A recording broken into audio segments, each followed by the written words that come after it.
Welcome to the April 1st, 2025 Minnesota Supreme Court meeting. Oh, just kidding, April Fools. The April 1st, 2025 City Council meeting for Wayzata. I hereby call the meeting to order.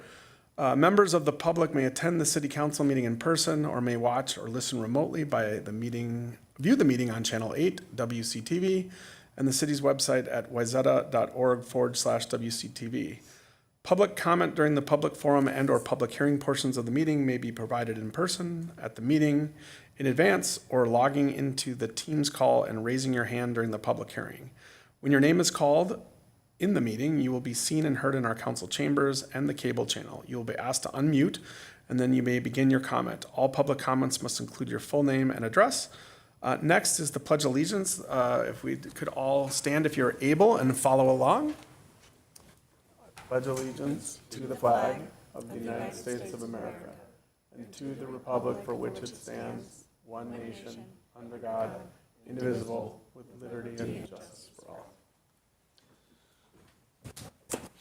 Thank you. The next item on the agenda is roll call.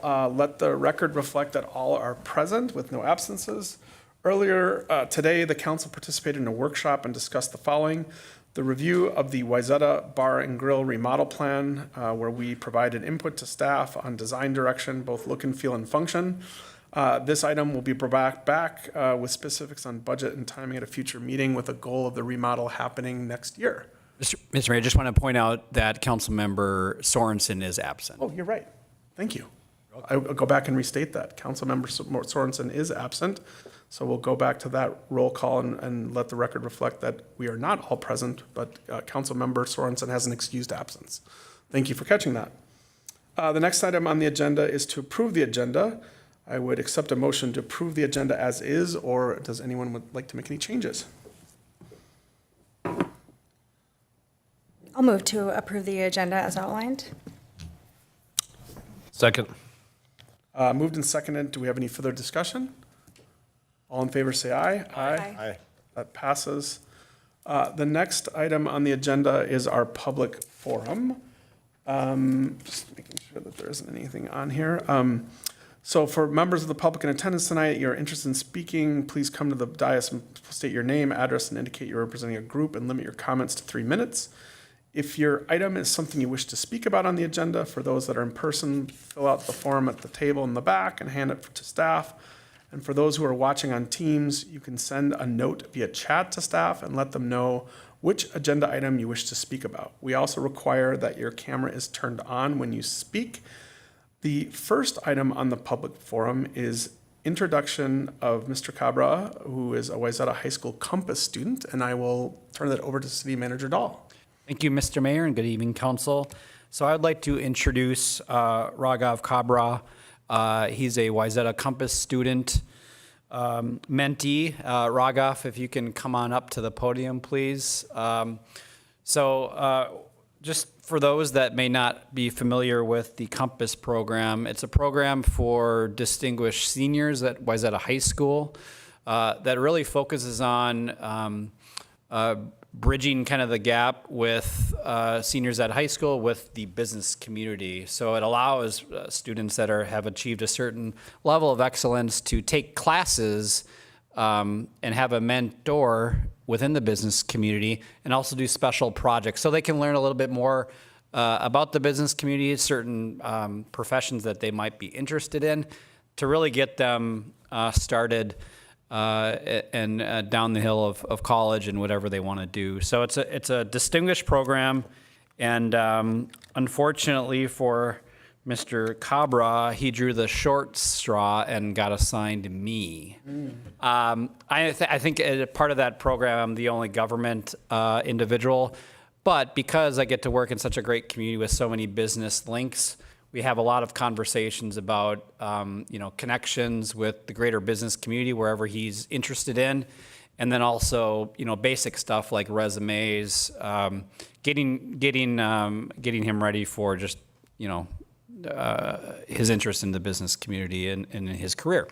So it's been fun to get to know Raghav, and I hope you'll ask him many questions. He's learned a lot. We're still going to be meeting over the next couple of months.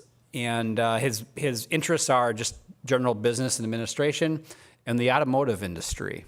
So we've got, never mind. I'll leave it at that in terms of automobiles. But happy to have him here, and I think he's got a couple things he'd like to say, but feel free to ask Raghav any questions. Why don't you go ahead and introduce yourself and make your comments, and welcome. First, my name is Raghav Kabra. I'm with Wayzata, as Mr. Dahl stated, and I'm really grateful to be here and to be able to stay in this meeting.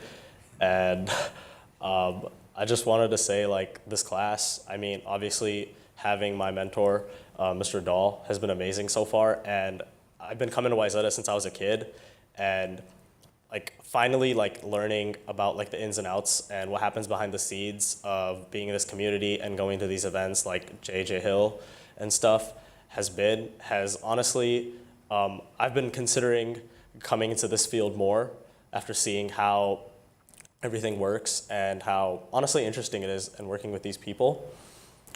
And yeah, do you guys have any questions? First, welcome.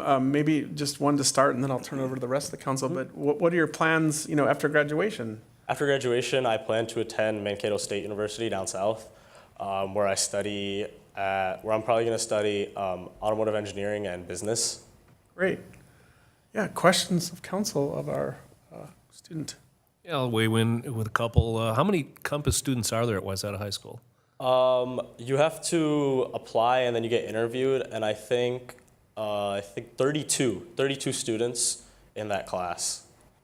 How many apply? In business management and economics. There are other branches though. Okay. So more than 32, just 32 in business. 32 in just business management and economics, the one that I'm in. Okay. What made you focus on automotive? Automotive, I've Just like cars? just like cars since I was a kid. Like you and every other kid, it seems. And I've liked cars since I was a kid, and like lately I've been getting more and more into it and learning how they work and working on them. And so that kind of pushed me towards automotive engineering. Other questions? Sure, I'll ask a question. I'm glad you had such a great experience with Manager Dahl, and fun that you got to learn a little bit about municipality. Is there any takeaways or big surprises that you learned when you got started? Probably one of the biggest takeaways is how like everybody, like as much as everybody has their own like sectors that they manage, whether it be civil, public, whatever it is, they all have to work together, and it all works so like flawlessly that it's like kind of interesting to me how like even though everybody's assigned something individually, all of it comes together in such a cohesive way. It's a great takeaway. Thanks. And I am not paying him to say any of that, I swear. Mr. Parkle, do you have any questions or? Yeah, so how are we going to solve the Trump tariffs on cars? That's your April Fool's question, by the way. I won't put you on the spot for that. What's your favorite car? Favorite car? Do you have a model or a make or a year? That's a tough question because I got like 20 in my head that are going through right now. Okay. For now, over at Lexus of Wayzata, they let me test drive one of their LC500s, and that's been a new favorite of mine. Okay, good. And what kind of cars have you learned to work on? Work on, so far, only like Japanese because that's what we've been driving at home. So doing little repairs here and there, but it's been fun. And hopefully I get to work on more cars. Good. My family was car dealers, so my brother's got the business now, and so I grew up detailing cars and mowing the grass outside. Yeah, I detail cars. I have a business, so yeah. I just wish I could do more of them right now, but the weather is not complying with me. Very good, thank you. Thank you. Well, welcome. You're at the tail end of your I guess your program, but best wishes on graduation and future, and thanks for working with us here at the city. Yep, thank you so much. Okay, thank you. The next item on public forum is proclaiming the month of May as Arbor Month. I just have a couple comments to set this up. I didn't know this, but Arbor Day goes back to Nebraska in 1872. Former Governor Sterling Morton actually put this forward to make tree planting more prevalent. He also served as the Secretary of Agriculture under the second term of President Grover Cleveland. I also didn't know that Grover Cleveland and Trump are the only two presidents in U.S. history to serve non-consecutive terms. Anyway, fact there. So Minnesota was one of the first states to follow Nebraska and adopted the tradition of Arbor Day in 1876. It's usually the last Friday of April, and since 1978, the state has also designated the entire month as Arbor Month. And so it's about raising awareness about the trees, the environment, and the community's overall well-being. There's numerous statewide celebrations, but Wayzata has its own little tradition. So each spring, the city of Wayzata distributes potted shade trees to its residents free of charge. It's our way of saying thank you to caring about our community's tree canopy. I believe that you can submit a request up until Monday, May 5th, while supplies last. And the residents are responsible for planting said trees if you get them on private property within city limits. And the Public Works Department will deliver those trees on or around Friday, May 23rd. There are two species available this year, American basswood and sugar maple. And if you're interested, you can go to wayzata.org/free tree giveaway, all spelled out, FREE tree giveaway. With that, I'm going to turn it over, I think, to Mike, who's going to take us through our proclamation celebrating Arbor Month and Arbor Day. Thank you, Mr. Mayor and Council. Thank you for the introduction. I appreciate some of the additional info. By the way, we have about 18 trees that are left for availability for our residents. Oh, wow, so popular. Yep, about 82 people have signed up already. Fantastic. And there may be a few more. Well, you can't submit twice. Yeah. Got one. Tonight, as we've done over the past several years, we're proclaiming Arbor Day and Arbor Month as the month of May. For the past 14 years, the city of Wayzata has been recognized by the Arbor Day Foundation as a Tree City USA community. To qualify as a Tree City USA community, the city must meet 4 standards established by the Arbor Day Foundation and the National Association of State Foresters. The standards were established to ensure that every qualifying community would have a viable tree management program and that no community would be excluded because of its size. The 4 standards are maintaining a tree board or department, having a community tree ordinance, spending at least $2 per capita on urban forestry, and observing Arbor Day. And by reciting an official Arbor Day and Month proclamation, the city can demonstrate its support for the community tree program and complete the requirements for continuing its recognition as a Tree City USA community. And with that, I would ask, if you so choose, to proclaim Arbor Day as April 25th and the month of May as Arbor Month. Sure. So I think the city will proclaim it to be Arbor Day on the 25th of April and Tree Arbor Month in the month of May. And then do we need a motion to accept the proclamation, or is this just a ceremonial thing? Ceremonial. Ceremonial. All right. Will anyone else like to comment on Arbor Day or Arbor Month before we move on to the next item? Okay, great. Thank you for that, Mike. Appreciate that. Thank you. City Manager, do we have anyone on Teams that wanted to speak in the public forum? Mr. Mayor, we do not. Okay. So next on our agenda is new agenda items. And so this is number 6. Does anyone on council have new agenda items to bring up now or in the future? Okay, hearing none. We'll move on to the consent agenda, which is item 7.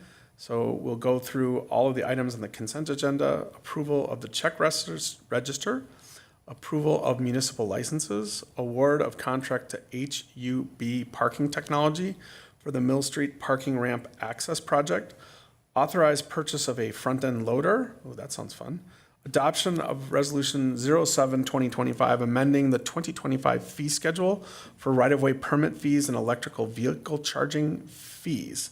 So is there a motion to approve the consent agenda as presented, or if any items need to be pulled for review?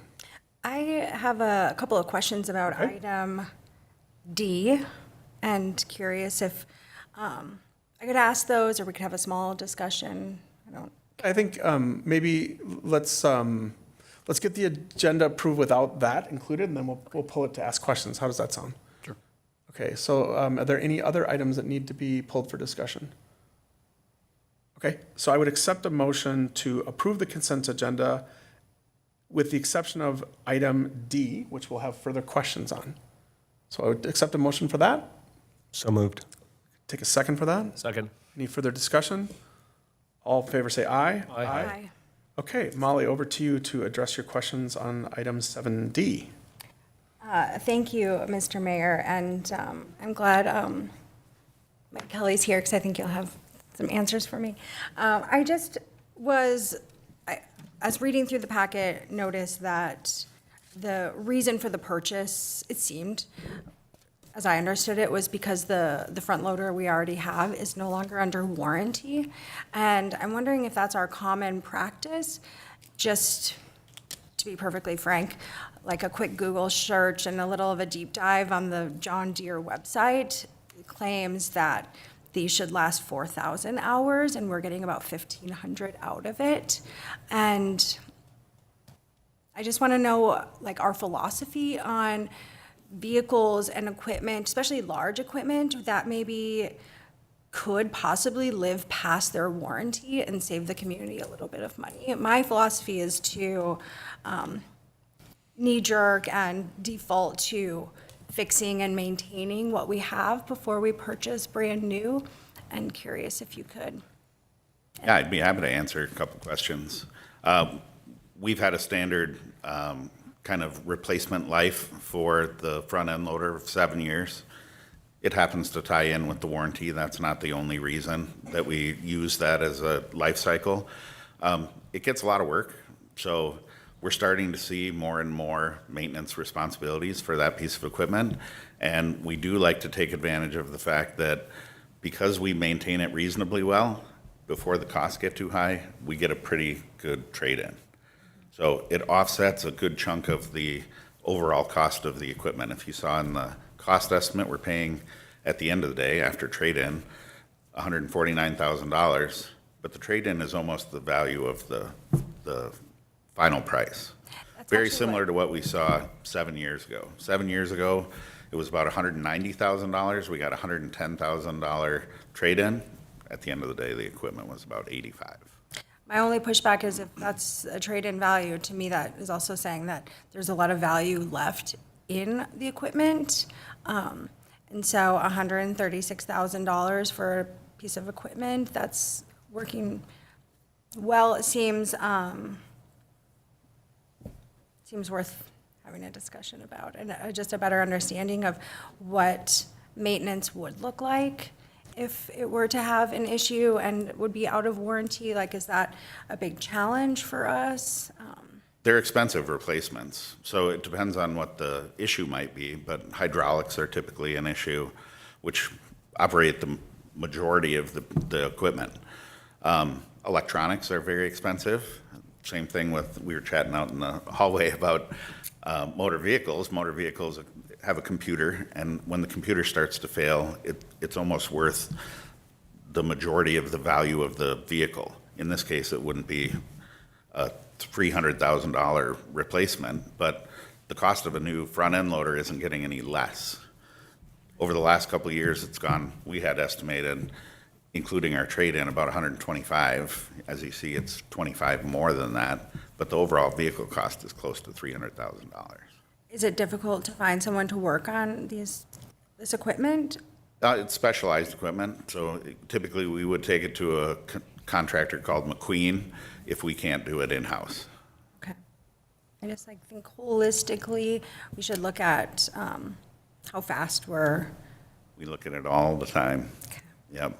Well, then, To me, the challenge is if we put it off a year or 2 years just to extend the life, we're going to be paying maintenance costs. And by the time we get to that 2 years down the road, the cost of the equipment might be $500,000 and our trade-in is maybe $100,000, maybe less than $100,000. And now we're paying more for the equipment than we're actually paying now. okay. All right. I just wanted to bring that up and think about that on our larger pieces of equipment moving forward, or continue to Yeah, we do. keep track of Absolutely. that. No, very good question. Is that closed out from your perspective? Yeah, it did. I just wanted to share my philosophies and how I feel about using and maintaining and fixing what I already have and trying to apply that philosophy because I think it's a good way to budget. So I'm just glad to hear you guys are doing it as well. And unfortunately, it doesn't sound like it's going to work in this situation. But Any other questions on this item? Otherwise, we'll close this out. Okay, hearing none, we'll move on to the next item on the agenda, which is, Need to vote. oh, you're right. Thank you. Thank you, Alex. Well, we did the consent agenda, right? And then we pulled it. Yes, you're right. And then we need to vote on this item. So I would accept a motion to authorize purchase of front-end loader with the further clarifications that Molly offered. So I would accept a motion on that. I'll make that motion. Do I have a second? Second. All in favor, say aye. Aye. Aye. Okay, that passes. So moving on, thank you, Alex. Moving on to new business. We don't have any hearing today, public hearing today, so new business. The first item on new business is consider adoption of Resolution 08-2025, approving an encroachment permit and approval of grading plans and sidewalk plan for 109 and 115 Minnetonka Avenue. So I'm turning this over to, Mr. Mayor, Director Kelly's going to take this item. okay, Thank Mike. you. Hello again. Happy April. Tonight before you have a proposal for two homes at 109 and 115 Minnetonka Avenue South. The development of these two parcels on these two lots has a couple impacts to our city code. The first being grading impacts. The grading impacts then lead to an encroachment permit request. And then the last has to do with public infrastructure installation in lieu of tree replacement. The project is located at the corner of Wayzata Boulevard and Minnetonka Avenue South.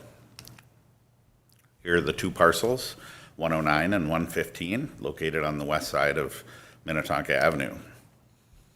The applicant's request is to construct two homes. They have pretty significant grading impacts. Down in the bottom corner, we have a rendering of their new proposal. For those of you that drive by the site pretty often, you know that the site sits down pretty low today, and they're proposing to raise the grade to improve the aesthetics as shown in the rendering and access to the new homes. Right now, the single access is from the southern end of the site to one single structure on the property. As shown on the attached existing survey, formerly existing, there is no structure on the site today. As you can see here, the drainage primarily runs to the center of the lot and to the west. Here's the proposed site plan for the 109 property, the northern of the two properties. Related to grading, they're proposing about 1,100 cubic yards of fill. As that relates to the overall size of the site, it turns out to be about 2.81 feet. I'm going to back up a slide because I think that's where I had my description of city code, where it says modifications that serve to alter the average grade and typical natural grade of individual lot more than 2 feet requires city council approval. It's not a variance to our code. It simply says that anything more than 2 feet average grade change requires your approval. So the northern lot has 2.81 feet of average grade change. The southern of the two lots, 115, proposes about a 5-foot change, 4.97. Again, the natural grade and drainage will drain to the west. They are providing a drainage system along the west side of the property line before it crosses to the neighboring property where there is another pipe that takes it further to the southwest. Because of the grading on the site, a retaining wall is shown along the northern property line. It extends onto the right-of-way of Wayzata Boulevard. Because the wall is proposed to be more than 4 feet, it's considered structural, and we would need an encroachment permit for a structural feature within our right-of-way. A structural feature in the right-of-way encroachment also requires city council approval. The last request of the three is to use for the first time, or consider for the first time, our city code section 936-06A3, which states that an applicant or the council may waive the tree replacement requirements on a site in lieu of public infrastructure. And in this case, the applicant is suggesting to offset the tree replacement or part of the tree replacement for the overall development of these two sites by constructing a sidewalk along Wayzata Boulevard. Tree replacement in general on the two sites will impact about 262 inches of trees. The applicant has determined that about 100 inches of trees can be replaced reasonably on the new sites as they're developed, leaving about 162 inches total that is proposed to be offset by the sidewalk construction. Here's a sketch from that survey of 109 showing in red the proposed sidewalk. The sidewalk would extend from Minnetonka Avenue to the driveway of the apartment building to the west.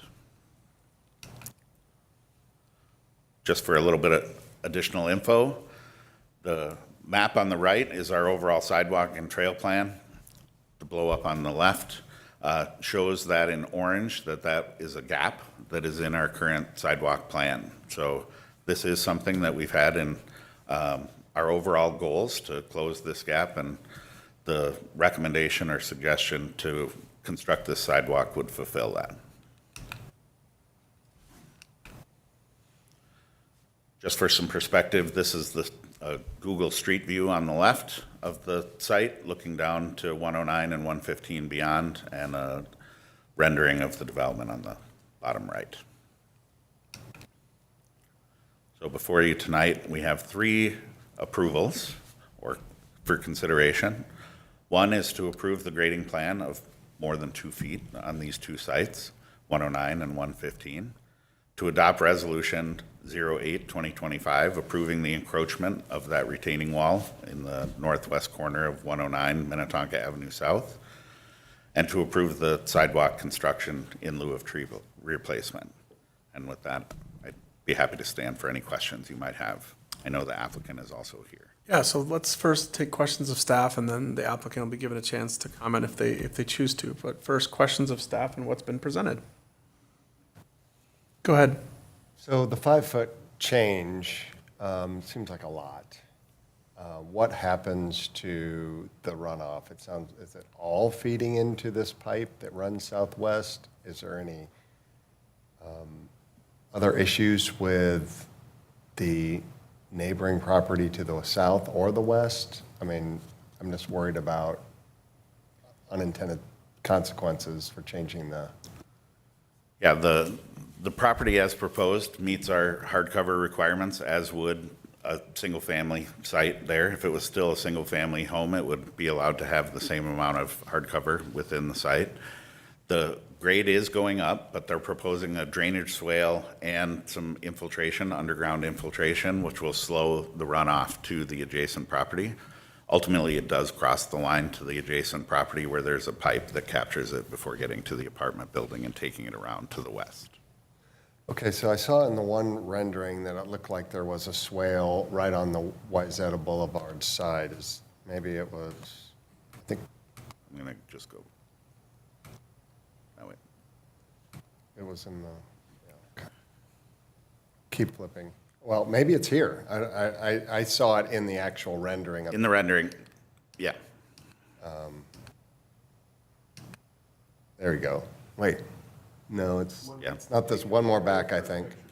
Yep. Sorry about flipping. There we go. Yeah, there on the right. Is that the only spot that kind of protects and where is the retaining wall? The retaining wall in this image is at the far upper right-hand corner of the image. So this is looking at it from Minnetonka Avenue and Wayzata Boulevard, looking to the west. The retaining wall is at the far back right-hand corner of the structure on the right-hand side. And that's supporting the sidewalk in that spot, or? It's supporting the boulevard and the sidewalk. What it does is allows for the grading of the boulevard area to be lessened to allow the construction of the sidewalk. Okay. And then I guess, are there other precedents for changing the grade 5 feet? Have we done that often in the city? We haven't done it often, but yes, there are other precedents that have been brought to the council before. 2 years ago, or maybe 3, there was a project on PV Road, 340 PV Road, that suggested 3 or 4 feet of grade change. Another project that came forward was 555 Bushway Road, 2 parcels, very large. It was about 14 acres, 11, somewhere between 10 and 14 acres. Very large, 3 sites that were graded, and the grade change was about 3.5 feet. And 3.5 feet over those large parcels is quite a bit of grading. One of my previous slides showed the area of these 2 lots. These lots are just over 10,000 square feet. They're very small. So having grade change, and the grade change doesn't include the construction of the home, it's the adjacent grading, the leftover or remnant grading around the structure that adds up. So we do have precedent. It doesn't happen often, and that's why the code provision in 916-04D is in our code, to make sure that you are aware of grade changes to ensure that there aren't any adverse impacts. I can't remember, are there any heritage trees on this one? I don't believe so, no. Okay. Okay. That's all my questions. Okay, great. Other questions of staff? Anyone? Questions I had actually kind of relate to that same thing, but, you know, I'm very familiar with that lot. I can still picture the old home that was there. And not having thought about council business, but when I did walk by it at times in the past, I thought there must be some really bad drainage problems on this property, just the way that it's situated down in a depression. So my question is this grading change proposed actually going to improve the drainage that was there before? I believe so, yes. And it's actually going to be enhanced by some additional on-site management. That's what I thought. One quick question, Please. Mr. Mayor. These properties are in the R3A district, I presume, if I'm not mistaken. I'm not sure. I'll have to look to my planning colleague. Got to figure out how microphones work.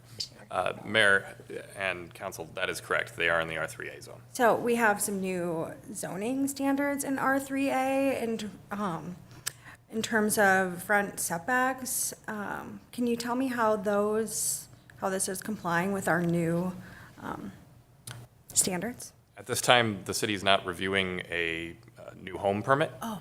That will come forward at a later date, assuming these actions were to be taken. So Understood. that will be the next step under review. Okay, great. So making them aware of our new zoning standards would be important. That was the majority of my questions too, which was, if you could just bring the slide up that showed the retaining wall. I think I'm mostly clear on where it is, but if you just read through, it sounded very much like it would be along the, I'm gonna show this slide first. This is Okay. the overall 109 lot as it sits Minnetonka Avenue on the right-hand side of the page, Wayzata Boulevard on the north side. I'm gonna just flip 2 slides because this is a zoom in. It's on the very west side of the 109 property and crosses into the right-of-way right at the 109 western property line. so how far would this retaining wall be from the curb? I don't have a measurement exactly. The sidewalk is proposed at 5. It's gonna be about 25 feet behind the curb. Plenty of space. Okay. And most of it's on the property. The majority of the wall is on the property. However, it crosses onto the right-of-way, which requires an encroachment. Which led me to my next question, which may be more for the applicant, but maybe you can answer it, Director Kelly, is the proposed sidewalk, will that have a buffer in between the sidewalk and the street, or will the sidewalk just meet the street? Right now, it's proposed to be up against the back of the curb, right up against the street. Very similar to the sidewalk that extends from Berry Avenue up to the sidewalk in front of these apartments, and as the sidewalk across the street in front of Clappage Park. As we studied so much of Wayzata Boulevard in our corridor study, we really encourage the idea of closing one of this particular loop in sidewalks. But our values were moving forward, there should be a buffer in between the roads. If you walk along Wayzata Boulevard, on the other side of this street, right here, there's no buffer between the street and the sidewalk, and it is the most unpleasant way to, the most unpleasant strip of that walk. So I'm curious if the applicant, and this will be a better question for you guys, would be willing to add that buffer, as that's. Thank you. If you wouldn't mind just stating your name and address, and then after you address that question, maybe you could just stay up there and offer any general comments on your application, or if you have a presentation. So go ahead, sir. Welcome. Thank you. My name is John Sonic with the Charles Cudd Company, and 25340 Smithtown Road, Shorewood, Minnesota. So when it comes to the sidewalk, I drew it 2 different ways in the 3D. I drove up and down the street 3 times trying to decide whether it looked better up, tight, or back. And because everything from this intersection west is tight against the road, I determined that it looked better up against the road. And in order to change that on the other side of the road, I think if we went back in history, and I should have done this house was built and the road was 12 feet lower. Okay, and somewhere along the line, and I don't know what historical data I have to get to find that, this road was raised and the other road was raised to get it, because the park on the other side of the road is in the same pit in comparison to the road. And so it's, when we're asking to raise the house up, it's not like we're trying to ask for something unnormal. We're just trying to get the homes back up to the normal height of the road, because somewhere along the line in the last 80 years from when the original house was built, the road got raised. And if you look in the 3D, it's much more appealing to have a home up level. And we kept it as low as we could because we're chasing ground in the backyard. In other words, I'm having to put in a special deep basement just to get the backyard down to where the ground is, because how much higher the road is. And we kept a swale in the front yard that the other council member noticed, because I didn't want the house to be above the street in the backyard or on the other left side of it any higher to have it look unnormal. So we actually are still lower than the corner of Wayzata Boulevard and Minnetonka Boulevard, engineering-wise, in order to do that. So we've worked with Mr. Kelly, we've worked with the planning department. The homes are all designed multiple times around to fit to your new code, because when we turned them in the first time, they fit to the code around the corner, and this zoning district has a different roof height. So then we had to redesign the roof height and the rest of it to adjust down. The setbacks and everything are according to what the planning department has given us for the setbacks. So we've designed them based on hardcover, height of house, and setback from the street to fit to all of the codes that you currently have. With all due respect, just, I think her question was, would you be open to if the council directed a different approach? Absolutely. Okay.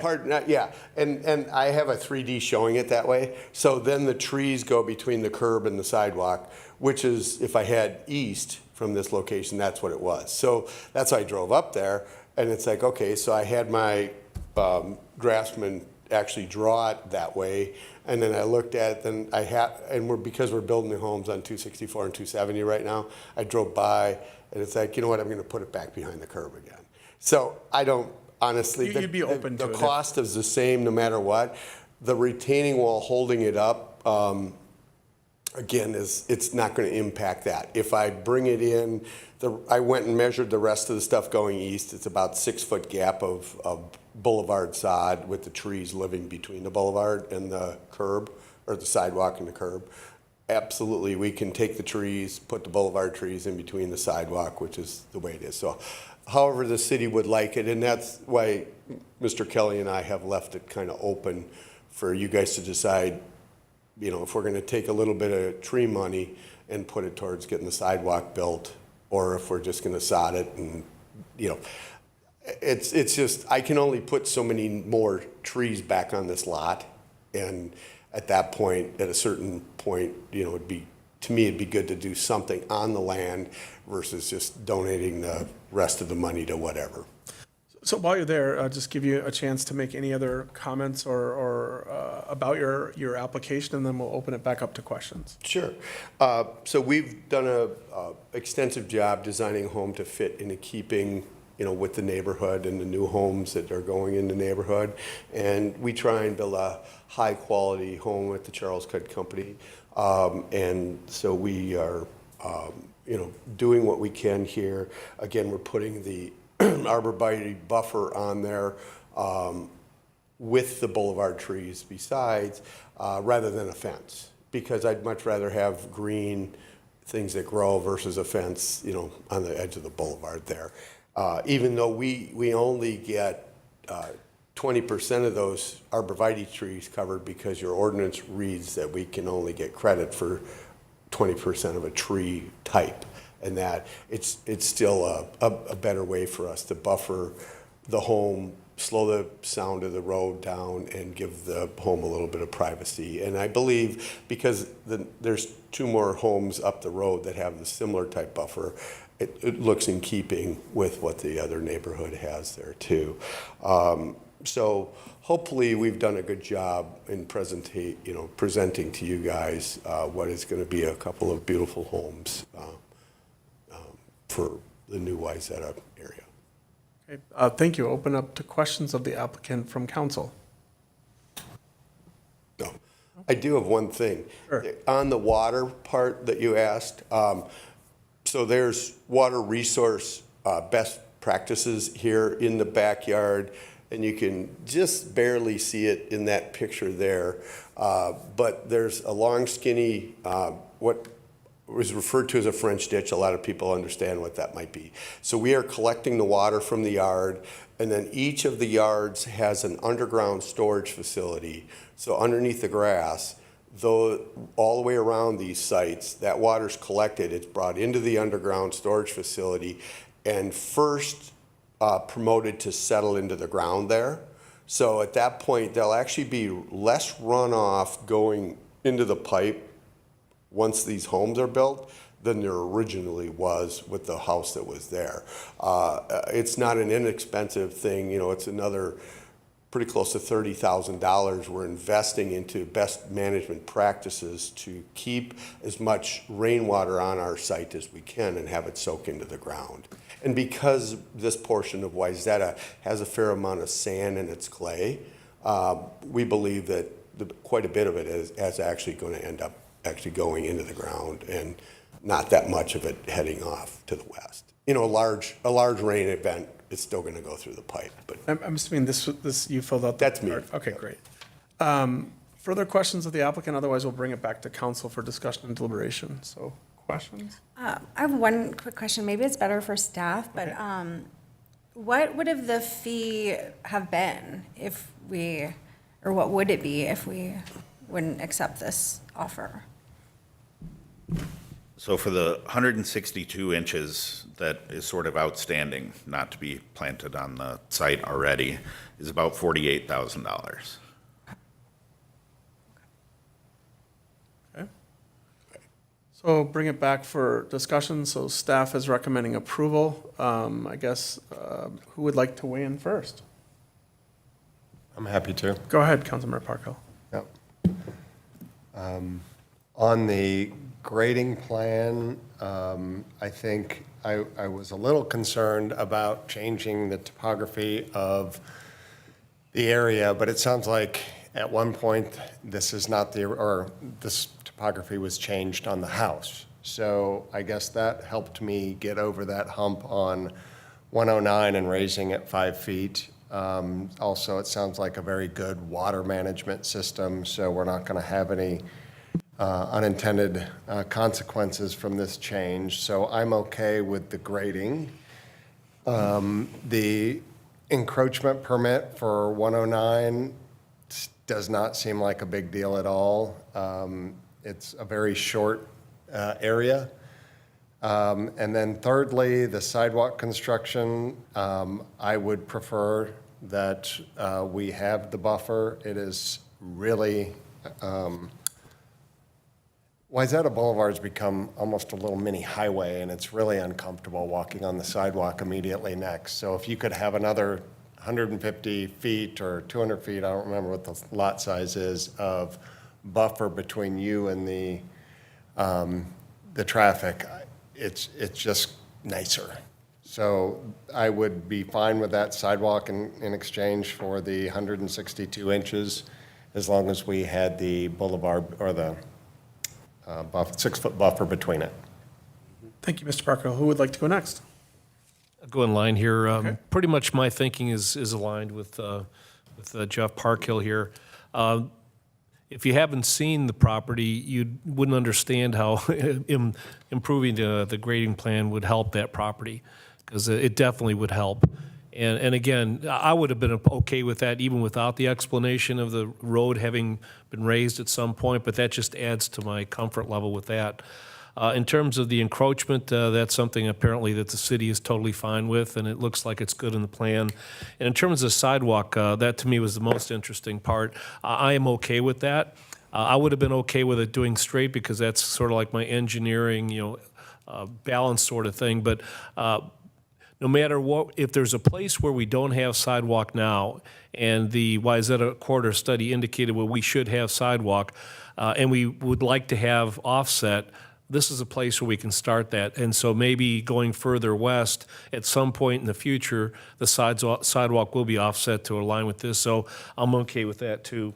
And having a sidewalk, to me, it makes sense. I mean, I'm totally willing to do that trade-off, because it does two other things for the city, which is it adds to the walkability, which is something we talk about a lot. Right now, if you walk along that sidewalk, even though it's right up against the curb, you get to that spot, then what? You're either going to feel like you're walking in somebody's property, or you're going to step out into the street, and we don't want that to happen. So having the sidewalk makes a lot of sense to me. And then again, the plan also improves the water runoff, so I'm totally fine with all of this. Okay, thank you, Councilmember Pleckish. Councilmember McDonald. Yes, thank you. I agree with what my colleagues have said up here as well. I think it's going to vastly improve. That property is kind of a whole, and as long as we're doing it thoughtfully and not putting neighbors and that at risk, I feel comfortable with it. I really like the swap kind of thing for the sidewalk, for the same reasons Councilmember Pleckish had. So I do want to see that boulevard in there and have it match the one to the east instead of matching the one to the west. So I'm in favor of these three asks. Did you have a comment? Yeah, just a quick comment on the boulevard trees also. Unlike the trees that were planted up the street, we're actually going to start out with 4 to 5 inch trees. So they're going to be 20-some feet tall to begin with, and much more mature, which gets the process going quicker. So That's great. I'm comfortable with what staff has recommended. I do also support adding the strip buffer of grass, so I think we have consensus for that. So any further questions of applicant or staff before I would accept a motion? Mr. Mayor, just one note, for the resolution, if the council considers that, the landowner is actually Rachel Development. So I would just add that note be part of the motion. Okay. So, if there's any further comments or questions, otherwise I would accept an motion, I think, to approve this with the condition associated with that strip of grass facing the street. I'd be happy to make a motion. Okay? I would make a motion to approve the grading plan for 109 and 115 Minnetonka Avenue South, to adopt the resolution 08-2025 approving the encroachment permit for 109 Minnetonka Avenue South, and to approve the sidewalk construction in lieu of tree replacement for Rachel Development. Okay, that's good. Do I have a second for that? Second. Okay, any further discussion? Okay, all in favor say aye. Aye. Okay, that passes. Thank you very much. Next on our agenda is considering adoption of Resolution 09-2025, approving a fence variance at 330/355 Waycliff South and a private street. So turning over to Mr. Kelly again, or who does this go to? Mr. Mayor, this is going to be the first full item for our brand-new Community Development Director, Alex Sharp, and I am excited for this presentation. All right, no pressure, Alex. Over to you, sir. Fence variances, in my field, the most riveting item we can do. That being said, this is a good project, and I think it is a very applicable site for a variance. So to kick things off, thank you, Mayor, thank you, Council, and Jeff setting me off for a little bit of nervousness to start this off with. This variance is for 3 different properties with 3 different property owners, two being single-family home owners, and the third being the Waycliff Townhome Association. The site is part of the Waycliff neighborhood, north of Highway 12 and south of Gleason Lake. I'll zoom in a little bit closer so that you're able to see it in a moment. The site is zoned R4 medium density residential district and guided predominantly as a medium density with high density off to the west. I'll linger a little bit longer on this slide so that you're able to gather your bearings, but the Waycliff neighborhood has private streets, which is why one of the 3 properties selected is the neighborhood association rather than the 2 single-family homes. So they are in a duplex area, but these 2 properties are where residents are, and then here you can see along the tail end of Waycliff South, this is where the fence location is proposed. There is an existing fence on the site.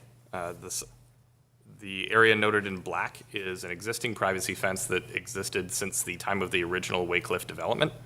It did not extend to the east as proposed now. Likely, it actually connects in with property to the west of this as well, so it was likely installed at the time of the original subdivision, and then the applicants are seeking to carry it forward largely due to storm damage of trees over the past several years as those trees have begun to age. There are actually 2 different variances present or being sought on this site. One is for allowing a fence in what is considered a front yard, and I'll get to that in a moment. The second is for the opacity of the fence in the front yard. Our code reads, and it's a interesting fence code, that anytime you are adjacent to a public right-of-way, that side is treated as a front for a fence. And so along Hollybrook Road, that's considered a front, so therefore they need to meet the front fence requirements, which would require only a 4-foot fence and a opacity less than what the applicant is seeking for the privacy off of a relatively busy road. On the left, you can see the existing fence and where it ceases today. This is that black line you saw on the prior slide. And then on the right is the proposed location, or approximately marked out on site. The neighborhood was notified both by the applicant and by city council, and by the city. I'm not going to go through every aspect of this bullet point, but if you do have specific questions, we can go back to them, but do want them to be made as part of the public record. There have been no public comments received to date, and the Planning Commission did unanimously recommend approval as part of their March 24th, 2025 agenda. And I would go back to note that there was a public hearing held as well. When considering a variance, the city considers 4 key points. First, starting with, is it consistent with our comprehensive plan? And then there's the practical difficulty points of, is the variance reasonable? Is it unique and not created by the landowner? And does it alter the essential character of the neighborhood?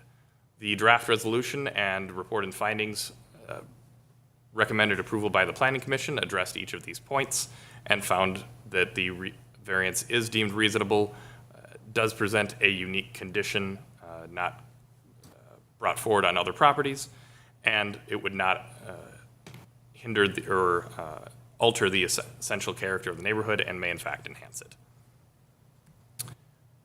With that, the applicant is present this evening. I can stand for any questions or sit, as it were. And the motion is, and recommendation are before you. Okay, questions of staff? Yeah, just a curiosity about that front yard setback, or not setback, but front yard feature of the fence. Bear with me here. If the homeowners association had built, say, a doghouse on that little property, would that then make this the back of the property? Mayor, Councilmember Plekish, no. Here, I'll go back to the survey because I think it's the best spot to show you. So, to many, this would be considered the rear yard, particularly for this site. Right. There is no front yard for a roadway parcel. That's why I said if you had a doghouse there, would then that Yes. become the back? And on this parcel, it would be considered semi-front, semi-side. So the doghouse analogy essentially doesn't apply because it's based upon Hollybrook. Okay, so no stray dogs there. And the one on the right would also, that's not the front yard there either. So it's front yard, excuse me, backyard, side yard, backyard, and then front yard simply because there's no structure there. Largely for the predominant side of the fence, yes. Where the code does read is that anything in front of this structure would actually be the front yard. So there is a portion of the proposed fence that would be considered front yard for the unit on the east. Okay. Okay, further questions of staff? Yeah. Maybe go to Molly first. Go ahead. Mine will be a softball compared to Councilmember Plekish's question, which is that existing fence that you showed us a photo of, the one in the black, it looks, is that 6 foot and 100% opaque? Correct. Mayor, Councilmember McDonald, that is correct. Thanks. Okay, Councilmember Parkhill. So maybe I missed this in the explanation, but why wasn't this built when they originally did the project or they originally built this fence? And is the purpose of it purely a sound barrier, or what's the kind of the thought purpose for the fence? Mayor, Councilmember Parkhill, I think I would defer to the applicant on that. I don't have the history of Okay. why the fence wasn't or what those intentions were for the original town. Yeah, let's park that just for a second and see if there's any other questions that you had, and then we'll turn it over to the applicant to make comments. Those are my only questions. Okay, great. I'd invite the applicant or whoever, and just state your name and your address, and certainly, if you would mind addressing Councilmember Parkhill's question, and you certainly can offer any other additional comments that you wish on the application. Thank you very much. Good evening, Mayor and council members and other members. My name is Reid Shaw, R-E-I-D, S-H-A-W. I live at 470 Waycliff Drive North, and I'm on the board of the HOA. Yeah, welcome. To get to Councilmember Parkhill's question immediately, first of all, having been there for only 7 years rather than the almost 30 when it was constructed, I don't know the exact answer. I can comment, though, that the black line fence runs into the adjoining HOA as well, Pond Ridge. So it may have been a joint project. I don't know that. But to Councilmember McDonald's point, one of the reasons why the fence was proposed as it is to keep the community look. It is the same height and the same opacity as the existing fence, and that was really all we were trying to do, or the contractor was trying to do in terms of putting this fence in at this time. Okay. Any other comments about the application? No, I would just like to thank Director Sharp for having us be his first presentation to the council, and also I would like to thank staff, particularly Planning Commissioner, or City Planner Quarles, who has spent a lot of time with us during this project, and we very much appreciated her guiding us through the process. Okay, just hang tight for 1 second. Any further questions of the applicant from council? No. Okay, thank you. Thank you. So now I'd bring it back to the council for, staff is recommending approval of this resolution with a variance. Who would like to weigh in first? I'll kick it off. Okay, thank you. I think this is a perfectly reasonable request. The planning commission did a great job,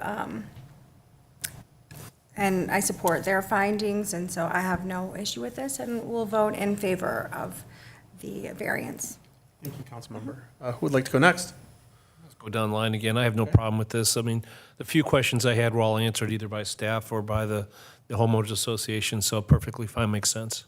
Okay, Councilmember Parkhill. I have nothing further to add. I think it's fine.